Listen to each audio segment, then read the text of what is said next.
Question number 15, 1 January 2024 से ए और B बिना किसी समझौते के साझेदार है और वो क्रमशः 4,05,000 रुपये व 4 लाख रुपए पूंजी लगाते हैं।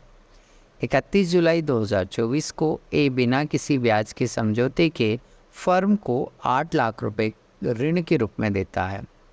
वर्ष 2024 का लाभानी लेखा 1,20,000 रुपये का लाभ दर्शाता है, किंतु साझेदार ब्याज और लाभ विभाजन के प्रश्न पर सहमत नहीं हो सके हैं। आप अपनी विधि के लिए कारण देते हुए उनके बीच लाभ विभाजन करना है। A and B are partners from 1 January 2024 without the partnership agreement and they introduced capital 4,05,000 and 4 lakh respectively. On 31st July 2024, A advanced 8 lakh rupees by way of the loan to the firm without any agreement as to interest. The profit and loss account for the year 2024 disclose a profit rupees 1,20,000, but the partners cannot agree upon question of interest and upon the basis division of profit. You are required to divide the profit between them, giving a reason for your method. Yes, question read करने के बाद आइए इसे हम solve करते हैं। Solve करने के पहले देखना, क्वेश्चन में हमने एक वर्ड देखा था। क्या शब्द देखा था हमने? बिना किसी साझेदारी समझौते के, बिना किसी साझेदारी समझौते के, without any agreement, absence in partnership deed. ये शब्द यदि कहीं दिख रहे हो किताब में, फटाफट एक बार और अंडरलाइन कर लो। क्या क्या शब्द? बिना किसी समझौते के या साझेदारी समझौते के अभाव में, एब्सेंस इन पार्टनरशिप डीड या विदाउट एनी एग्रीमेंट। बोलो सर ये होते क्या हैं? हाँ, ये बात भी सही है कि सर ये होते क्या हैं। देखिए, जब पार्टनरशिप बनाई जाती है तो सारे पार्टनर के बीच में स्टैम्प पेपर पर एक एग्रीमेंट होता है। उस एग्रीमेंट को बोलते हैं पार्टनरशिप डीड, साझेदारी संलेख बोलते हैं उसको। यदि पार्टनर्स ने ऐसा कोई एग्रीमेंट नहीं बनाया है, यदि पार्टनर्स ने ऐसी कोई डीड नहीं बनाई है, ऐसा कोई समझौता तैयार नहीं किया है, तो फिर लॉ के कुछ नियम लागू होते हैं और नियमों से फिर आगे साझेदारी का संचालन किया जाता है। तो वो नियम हम यहां देखते हैं पहले और फिर उसके बेस पे क्वेश्चन को सॉल्व करते हैं। क्लियर? आइए पहला नियम देखते हैं हम। फर्स्ट रूल हमारा क्या है? फर्स्ट रूल हमारा ये है कि साझेदारी संलेख के अभाव में निम्नलिखित नियम लागू होते हैं। Following are the rules to be applicable in the absence of partnership deed. वो नियम देख रहे हैं भाई हम। पहला अब आएगा, पहला पॉइंट अब आएगा। ठीक है भाई, किसी भी साझेदार को पूंजी पर ब्याज, वेतन, कमीशन, बोनस आदि नहीं दिया जाएगा। किसी भी साझेदार को पूंजी पर ब्याज, वेतन, कमीशन, बोनस नहीं दिया जाएगा और ना ही किसी साझेदार से आहरण पर ब्याज लिया जाएगा। मतलब ना तो कुछ दो और ना पार्टनर से कुछ लो। ठीक? No partner will be given interest on capital, salary, commission, bonus, etc. Nor will any partner be charged interest on drawing. ये हमारा पहला नियम कि ना तो उनको कुछ देंगे और ना उनसे कुछ लेंगे। क्लियर? दूसरा नियम, यदि कोई साझेदार फर्म को ऋण देता है तो ऐसे ऋण पर 6% प्रति वर्ष ब्याज दिया जाएगा। यदि कोई साझेदार फर्म को ऋण देता है, मतलब पार्टनर इतने बड़े वाला हो गया कि वो फर्म को लोन दे रहा है, फर्म को पैसा उधार दे रहा है, ठीक है, होगा भाई उसके पास पैसा बहुत, तो उस लोन पर 6% पर एनम फिक्स है। ये 6%, ऐसा नहीं मेरा मन भाया तो मैंने 6 लिख दिया, ये 6% लॉ में फिक्स कर रखा उन्होंने कि यदि कोई पार्टनर फर्म को लोन दे रहा है, यदि कोई पार्टनर फर्म को लोन दे रहा है तो उस लोन पर फर्म उसे 6% पर एनम क्या देगी, इंटरेस्ट देगी। ठीक है sir. If a partner gives a loan to the firm then on such loan interest will be given on the partner at 6% per annum. ये हमारा दूसरा नियम। तीसरा नियम, अब जो भी लाभ हानि आएगा, जो भी प्रॉफिट एंड लॉस आएगा, वो प्रॉफिट एंड लॉस बराबर बराबर अनुपात में बांटा जाएगा। Profit and loss will be divided in equal proportion. ठीक है, तो पहला एक बार फिर से दोहरा दूं, ना तो किसी पार्टनर को कुछ देंगे, ना किसी पार्टनर से कुछ लेंगे, पहला नियम। दूसरा नियम, यदि कोई पार्टनर फर्म को लोन देता है तो उस पर 6% नहीं बोलेंगे, है ना, और अभी तो बोला था सर आपने 6%, अरे तो इनकम्प्लीट है वो वर्ड, उसको कंप्लीट बोलेंगे। 6% पर एनम, 6% पर एनम, 6% नहीं बोलेंगे, 6% वार्षिक पूरा बोलेंगे। क्लियर। तो लोन पर 6% प्रतिवर्ष ब्याज दिया जाएगा और लाभ हानि जो भी आएगा उसको बराबर बराबर क्या करेंगे, बांटेंगे। क्लियर। तो ये तीनों रूल्स आपको याद रखने हैं। हाँ सर, रख लेंगे, कोई दिक्कत नहीं। अब हमें वो बनाने को लिखेगा profit and loss appropriation account. Calculation नहीं करना, अब सवालों में अकाउंट्स बनाने हैं हमें। तो अकाउंट्स में वो क्या बनाने को बोलेगा, profit and loss appropriation accounts बनाने को बोलेगा। तो चलो, हाँ कहाँ चलो, अरे फॉर्मेट देखना है ना अपने को, पहली बार सवाल आ रहा है, पहली बार अकाउंट आ रहा है, अब आपको क्या पता कि क्या फॉर्मेट होता है। तो पहले अपन फॉर्मेट देखते हैं, फिर आगे हम क्वेश्चंस को क्या करेंगे, सॉल्व करेंगे।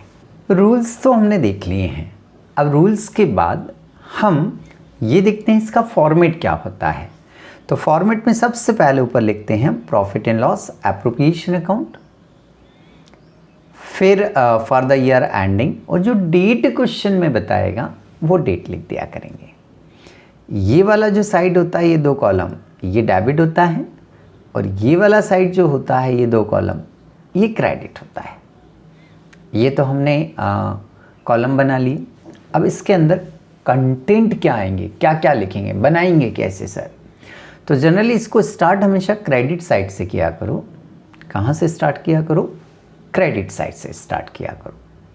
और क्रेडिट साइड में सबसे पहले हम यहाँ लिखेंगे बाय बैलेंस BD, और क्वेश्चन में एक प्रॉफिट दे के रखता है, क्वेश्चन में एक प्रॉफिट दे के रखेगा। बात हो गई मेरी, देगा, बिल्कुल देगा, हर सवाल में देगा वो, है ना।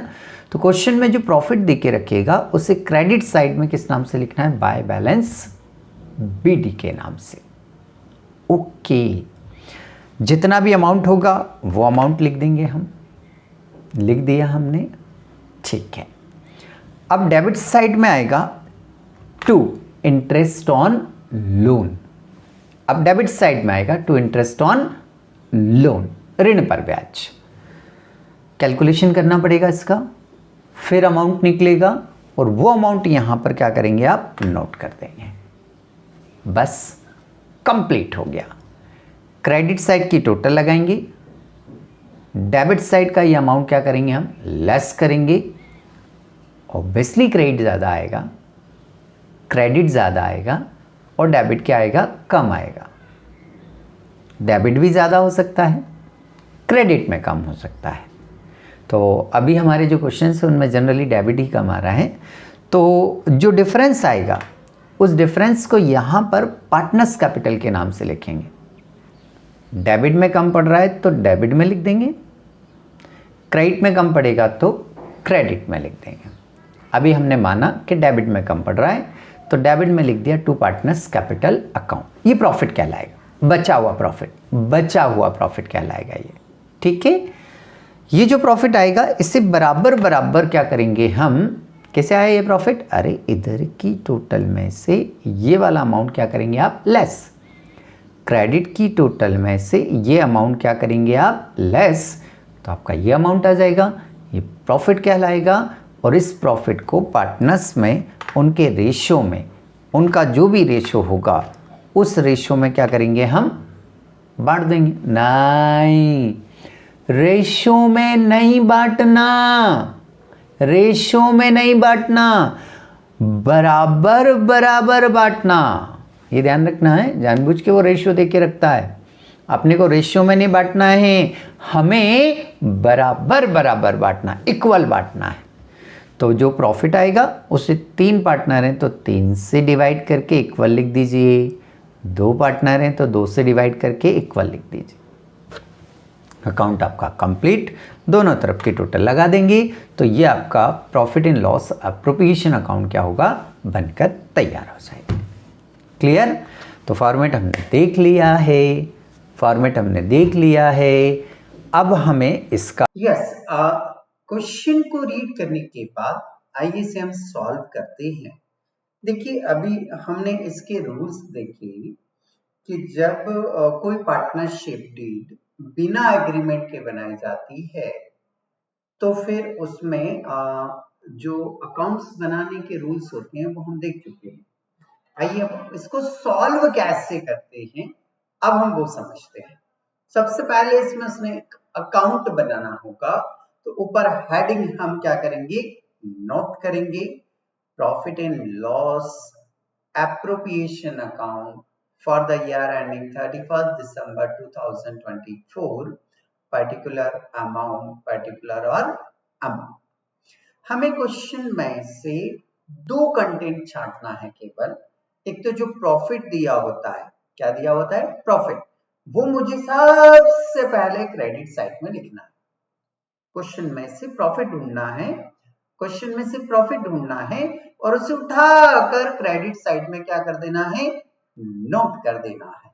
तो चलिए देखो हमारे क्वेश्चन में प्रॉफिट कितना दिया हुआ है और उसे यहां किस नाम से लिखना है। तो इसे यहां क्रेडिट साइड में लिखते हैं बाय बैलेंस बीटी। और अमाउंट देखो, अमाउंट कितना दिया हुआ है, बोले सर अमाउंट है 1,20,000। यहां ब्रैकेट में लिख दिया करो कि ये प्रॉफिट है।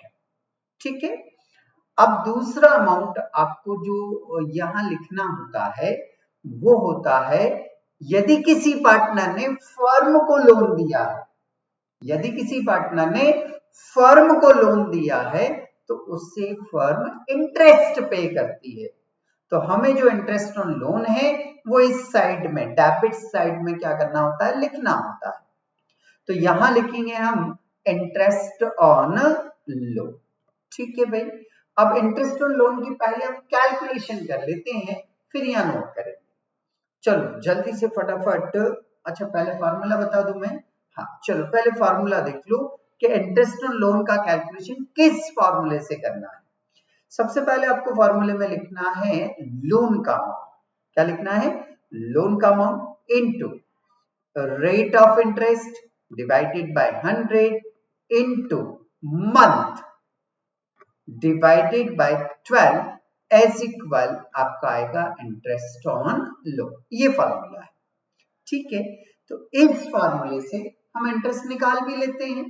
जल्दी से बताओ, जल्दी बताओ फटाफट। क्वेश्चन में देखो किसी पार्टनर ने फर्म को लोन दिया है क्या, और दिया है तो तारीख जरूर देख लेना।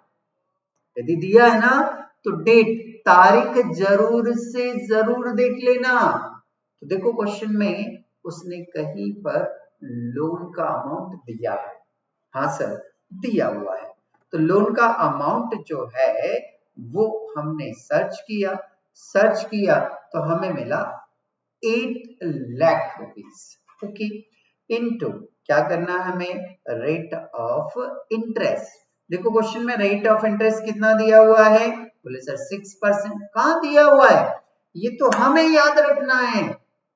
क्वेश्चन में कहीं रेट ऑफ इंटरेस्ट नहीं देगा। ये इंटरेस्ट की रेट हमें याद रखना है कि एब्सेंस इन पार्टनरशिप डीड में लोन पर 6% पर एनम इंटरेस्ट दिया जाता है। तो इसलिए हमने रूल के अकॉर्डिंग यहाँ पर कितना लिख दिया 6%। एक बच्चे ने पूछ लिया, बोले सर उसने क्वेश्चन में 9% बोला हो तो हम देंगे 6%। सर उसने मना कर दिया कि मुझे इंटरेस्ट नहीं चाहिए, तो भी हम कितना देंगे उसको 6%। मतलब फिक्स है, आपको 6% इंटरेस्ट उसको देना ही देना है। ठीक, डिवाइडेड बाय क्या लिखना होगा 100 इनटू, अब जल्दी से इसकी डेट बताओ कि इसने जो लोन फर्म को प्रोवाइड किया है वो कौन सी डेट को प्रोवाइड किया है। बोले सर हमने ढूंढा सवाल में से तो वहां पर हमें डेट मिला सर 31 जुलाई। कौन सी डेट मिली हमें 31 जुलाई। जरा 31 जुलाई से काउंट करो 31 दिसंबर तक। 31 जुलाई से 31 दिसंबर तक मुझे काउंट करना है कि कितने मंथ हो रहे हैं। तो चलो देखते हैं हम कौन सी डेट से काउंट करना है हमें। 31 जुलाई से कौन सी डेट तक काउंट करना है।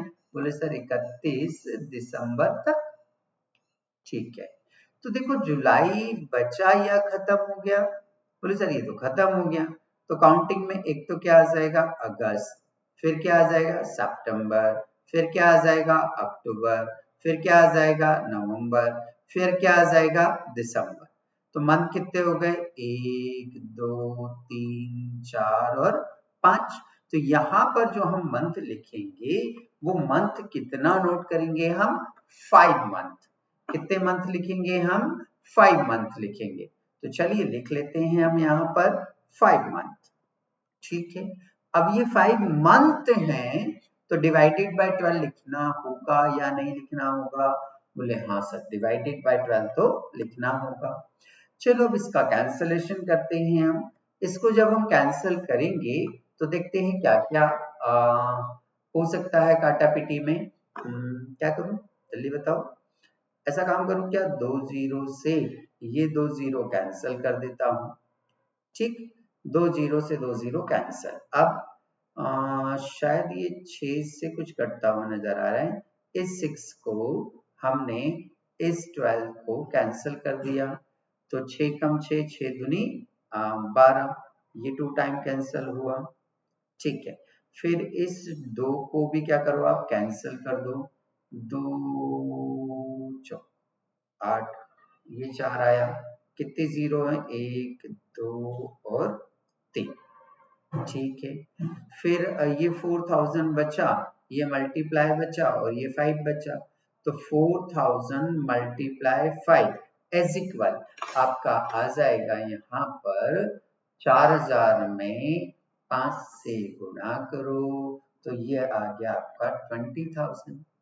ये जो 20000 इंटरेस्ट आया है इसको हम डेबिट साइड में टू इंटरेस्ट ऑन लोन और ए को दे रहे हैं हम तो ए के नाम से लिख देंगे। अमाउंट कितना है आपका 20000 बस। और क्वेश्चन में हमें कुछ नहीं लिखना होता है। अब हम इसका कैलकुलेट करेंगे प्रॉफिट। तो प्रॉफिट कैसे कैलकुलेट करेंगे। बोले सर इस साइड की टोटल ज्यादा है और इस साइड की टोटल कम है तो क्रेडिट की टोटल में से डेबिट की टोटल को क्या करेंगे हम लेस करेंगे। तो क्रेडिट की टोटल में से डेबिट की टोटल को हम क्या करने जा रहे हैं लेस करने जा रहे हैं। तो चलो हम इसको लेस करते हैं। ये क्रेडिट की टोटल जो है वो आ रही है हमारी, जल्दी बताओ। अरे एक ही तो अमाउंट है 1,20,000 तो 1,20,000 ही आएगी ना। ठीक है, अब डेबिट की टोटल फटाफट बताओ कितनी है केवल 20,000 रुपए। तो यहाँ आ जाएगा आपका 20,000 डेबिट की टोटल। अब क्रेडिट में से डेबिट को क्या करना आपको लेस करना है तो जो डिफरेंस आएगा वो डिफरेंस हो जाएगा आपका नेट प्रॉफिट। घटाओ 1,20,000 में से 20,000 घटाना है 1 लाख रुपए बच रहा है। ये 1 लाख रुपए नेट प्रॉफिट उठाकर हम यहाँ पर क्या करेंगे नोट कर देंगे। तो ये लिखा हमने पार्टनर्स कैपिटल अकाउंट, उसे आप तौर पे नेट प्रॉफिट। हाँ, तो उस नेट प्रॉफिट को ही यहाँ पार्टनर्स कैपिटल अकाउंट के नाम से लिखा जाएगा। तो ये लिख दिया हमने 1 लाख रुपए। ठीक है, ये नेट प्रॉफिट ही है, बट लिखेंगे किस नाम से? पार्टनर्स कैपिटल अकाउंट के नाम से। ओके ओके, ठीक है सर। फिर सर ये 1 लाख का क्या करना है? अरे 1 लाख का ये करना है कि जितने भी पार्टनर हैं, 2 हैं, तो उन दोनों में बराबर बराबर क्या करना है? बांट देना है। ये 1 लाख रुपए दोनों पार्टनर में इक्वल इक्वल बांट देना है। तो चलो इस नेट प्रॉफिट को बांटते हैं, तो कैलकुलेशन करना पड़ेगा, रेशियो बनाना पड़ेगा। तो चलिए बना लेते हैं। सबसे पहले कितने पार्टनर हैं? बोले सर ए और बी, 2 पार्टनर हैं। इनका रेशियो 1-1 मान लेते हैं हम। ए का भी रेशियो 1 और बी का भी रेशियो 1। 1 और 1 का जोड़ कितना हुआ? बोले सर 1 और 1 को टोटल लगाएंगे तो ये 2 हो गया, तो ये रेशियो बन गया। अब इस रेशियो में हम इस प्रॉफिट को डिस्ट्रीब्यूट करेंगे। किस किस के बीच में डिस्ट्रीब्यूट होगा? ए और बी। तो चलो पहले ए को बांट देते हैं। तो ए के लिए हमने यहाँ पर ए का नाम लिखा, अमाउंट उठाया 1 लाख, यहाँ नोट कर दिया हमने। क्या रेशियो लिखेंगे? 1, हाँ बिल्कुल 1, ये लिखा हमने। अब डिवाइडेड बाय क्या आ जाएगा? इसका टोटल। 1 और 1 का टोटल कितना है? 2, तो डिवाइडेड बाय 2 हो जाएगा। ठीक है ठीक है। अब इसको कैलकुलेट कर लो। 1 से गुना करेंगे, 2 से भाग करेंगे, बराबर 50,000 रुपए आ जाएगा। तो ये ए का प्रॉफिट आ गया। ए का प्रॉफिट आ गया तो यहां उठाकर क्या कर दीजिए? ए के यहां पर लिख दीजिए कुछ इस तरह से। तो ये लिखा हमने, ए का अमाउंट कितना? 50,000। ठीक, अब ये जो ए का अमाउंट आया है, इसको उठाकर हमने यहाँ पर क्या कर लिया? नोट कर लिया। ऐसे ही हम किसका अमाउंट कैलकुलेट करेंगे? बी का। तो बी का अमाउंट कैलकुलेट करने के लिए हमने बी का नाम लिख लिया। प्रॉफिट टोटल कितना हमारा? बोले सर वही 1 लाख रुपए है। ठीक है, इनटू बी का रेशियो क्या? बोले सर 1/2, बी का भी रेशियो है तो 1/2 लिखा हमने। एज इक्वल इसका भी तो अमाउंट वही का वही आएगा, कितना? 50,000। ये जो बी का अमाउंट आया इसको उठाकर यहाँ पर क्या कर दीजिए? नोट कर दीजिए। तो हमने यहाँ बी का अमाउंट लिख दिया। ठीक है, तो ये हमारा ये कैलकुलेशन कंप्लीट हो गया। अब इसके दोनों साइड की क्या लगा देंगे? हम टोटल लगा देंगे। तो ये टोटल लगा दिया, तो यहाँ आकर हमारा ये क्वेश्चन कंप्लीट हो जाता है।